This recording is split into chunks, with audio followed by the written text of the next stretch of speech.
संभाजी भिडे यांचं मराठा आरक्षणाबाबत वक्तव्य केलंय। मराठ्यांनी आरक्षण मागावं का असं सवाल संभाजी भिडे यांनी उपस्थित केलाय। मराठ्यांना उभा देश चालवायचाय, आरक्षण कुठे घेऊन बसलाय? संभाजी भिडेंच्या वक्तव्यानं नवा वादाची शक्यता आता वर्तवण्यात येते। मराठा आरक्षणाबाबत बोलताना संभाजी भिडेंकडून वाघ सिंहाचं उदाहरणही देण्यात आलंय। मराठा आरक्षण हा मुद्दा कलीचा मुद्दा आहे। जास्त बोलत नाही। आमच्या गावात सांगलीत कमांडो ट्रेनिंग कॅम्प आहे। त्याच्यात प्रवेश वाघा सिंहांनी मागावा का? वाघ आणि सिंहांनी कमांडो ट्रेनिंग कॅम्पमध्ये फी भरून नाही, निःशुल्क असलं तरीसुद्धा जावं का? आणि मराठ्यांनी आरक्षण मागावं का?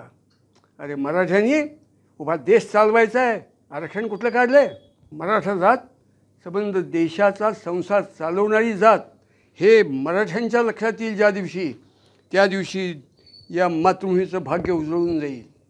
ते येत नाही आहे त्यांच्या लक्षात, हे दुर्दैव आहे।